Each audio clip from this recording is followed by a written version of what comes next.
Hello friends, आज मैं आपके साथ इकोनॉमिक्स से एक टॉपिक लेके आया हूँ। टॉपिक का नाम है capitalist economy versus socialist economy, या फिर इसको आप ऐसे भी कह सकते हो कैपिटलिज्म वर्सेस सोशलिज्म। शुरू करने से पहले बता दूं कि चैप्टर का नाम है टाइप्स ऑफ इकोनॉमीज और इस चैप्टर के सारे लिंक्स आपको डिस्क्रिप्शन में मिल जाएंगे। चलिए शुरू करते हैं। कैपिटलिस्ट इकोनॉमी मैंने एक तरफ लिखा हुआ है और दूसरी तरफ मैंने सोशलिस्टिक इकोनॉमी लिखा हुआ है। तो कैपिटलिस्ट इकोनॉमी में फर्स्ट पॉइंट है, economic resources are owned by private individuals, the right to own property, private property exists. तो कैपिटलिज्म में बंदे प्राइवेट प्रॉपर्टी रख सकते हैं, जो भी इकोनॉमिक रिसोर्सेज है वो प्राइवेट सेक्टर के हाथ में होती हैं। मगर दूसरी तरफ सोशलिस्ट इकोनॉमी में all the economic resources are owned by state and the right to private property is absent. Private property नहीं रख सकते। फिर सेकंड पॉइंट आता है कैपिटलिज्म में प्रोड्यूसर्स, रिसोर्स जो कि रिसोर्स ओनर्स हैं, and consumers are free to take economic decisions relating to production, allocation of resources and consumption. Producers को या रिसोर्स ओनर्स को या कंज्यूमर्स की फ्रीडम है, वो जो मर्जी खाएं पिए, समझ की बात। जो भी इकोनॉमिक डिसीजन है उसमें फुल फ्रीडम है। मगर यहाँ पे दूसरी तरफ सोशलिज्म में देखें, there is no economic freedom, there is no economic freedom with regard to consumers choice and allocation of resources by individuals. जो सरकार बनाती है वही खाना पड़ेगा, कोई फ्रीडम नहीं है, समझ की बात। नेक्स्ट आ जाता है प्राइस और market mechanism is the basic coordinating mechanism. Basically capitalism में प्राइस मैकेनिज्म या मार्केट मैकेनिज्म काफी इंपॉर्टेंट रोल प्ले करता है।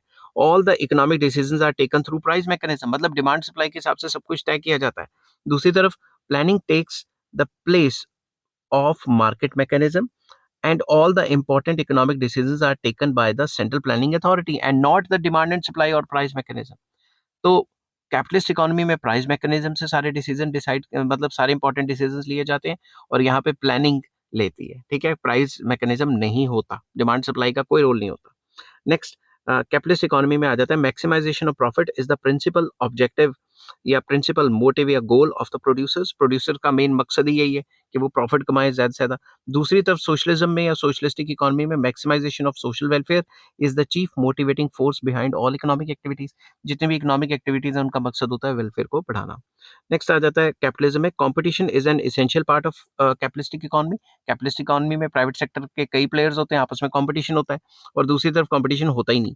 Competition of all types is eliminated in a socialistic economy. क्यों?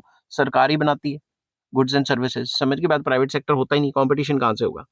फिर कैपिटलिज्म में आ जाता है there is a minimum intervention of the government. Government की इंटरवेंशन रहती है, मिनिमम रहती है, बहुत कम रहती है। दूसरी तरफ सोशलिज्म में फुल कंट्रोल है सरकार का। नेक्स्ट पॉइंट आ जाता है कैपिटलिज्म में economic power is concentrated in the hands of capitalist class.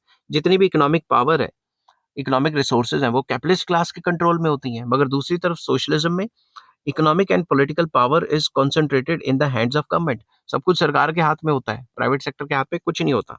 Next आ जाता है कैपिटलिज्म में point, there exist large inequalities in the distribution of income and wealth.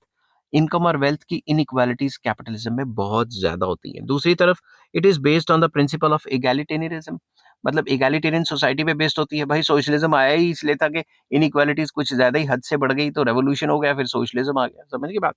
तो इसका तो मेन मकसद इनइक्वालिटीज को कम करना है। फिर लास्ट पॉइंट आ जाता है there exist class struggle among the various groups in capitalism. Capitalism में अमीर गरीब के बीच में स्ट्रगल, वर्कर्स और एम्प्लॉयर्स के बीच में स्ट्रगल, समझ के बाद स्ट्रगल बहुत ज्यादा होता है। दूसरी तरफ it aims at establishing classless society. ये जो सोशलिज्म या सोशलिस्टिक इकोनॉमी का मेन मकसद है कि क्लासलेस सोसाइटी बना दिया जाए। जब क्लास ही खत्म हो जाएगी तो लड़ाई किस बात की, ठीक है।